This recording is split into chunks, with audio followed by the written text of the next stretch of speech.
The old man stayed silent for a long time. Outside, the bare branches of the apple trees crackled in the wind. The gusts scraped against the shutters as if someone were slowly dragging their fingernails across the wood.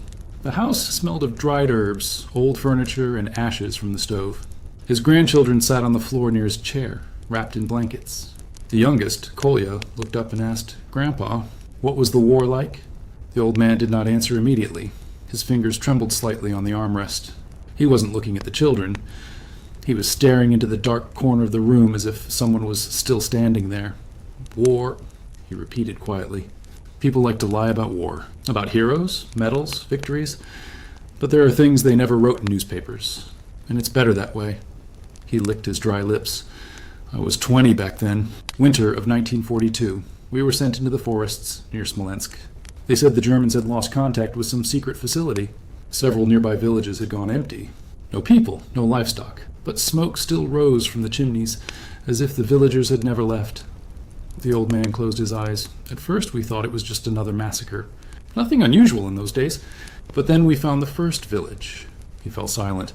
The ticking of the clock filled the room. There was no blood. None at all. People sat at tables, lay in their beds, as if they had simply fallen asleep.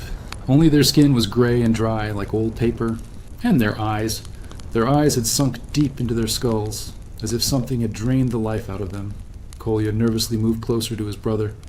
"Our commander ordered us not to touch the bodies. But that night one of our men, Fedya, heard crying coming from a barn." The old man slowly rubbed his face. "He went there alone. In the morning we found him near the well, alive, but he wasn't speaking anymore. He stood knee-deep in the snow, smiling.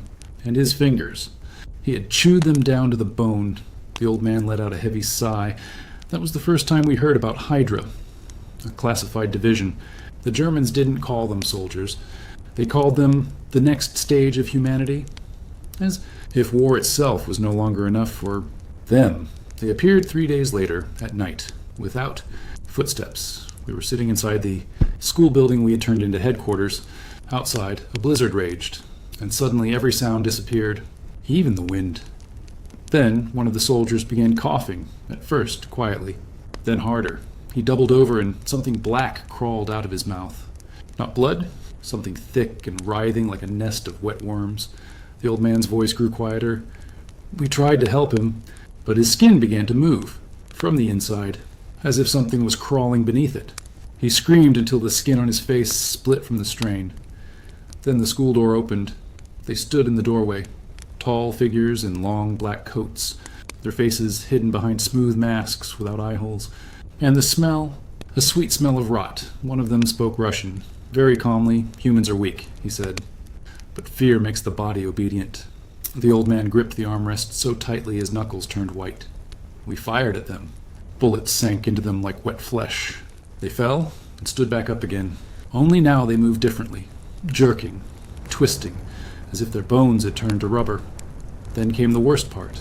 Not death. The voices. Each of us began hearing something different. I heard my mother. She had died a year before the war, but I swear I heard her calling me from the darkness. Others heard children, wives, loved ones. And the longer those things stayed near us, the stronger the urge became to walk outside to them. Willingly, one soldier couldn't resist. He opened the door. We only had time to see one of the black-coated figures embrace him, and then he began to melt. Yes, melt. His skin slid off him in long strips, and he never even screamed. He just stood there staring at us with empty eyes. The old man was silent for a long time. The grandchildren were afraid to move. Later we learned the truth. He finally continued. Hydra wasn't just experimenting on humans. They were searching for another kind of weapon. Something ancient, something that had lived underground long before mankind existed. The Germans dug tunnels beneath monasteries, executed prisoners, performed rituals. They believed they could tame death itself, but death cannot be tamed. It is always hungry. The old man stared into the fire. In 1945, we reached their final complex in East Prussia, an underground bunker. The walls were covered in black scorch marks, as if they had burned from the inside. When we entered, almost no Germans were left, only pieces of bodies, sometimes fused, together, sometimes still alive. They crawled through the darkness, whispering in different languages, and in the center of the complex, There was a massive shaft. Sound came from it. Not a voice, not a scream. It sounded as if the earth itself was breathing, and there stood the leader of Hydra, without a mask. I still remember his face. The old man shuddered. He had no eyes, only black empty holes. But he was smiling. He said, "We opened the door. The world will never be the same again."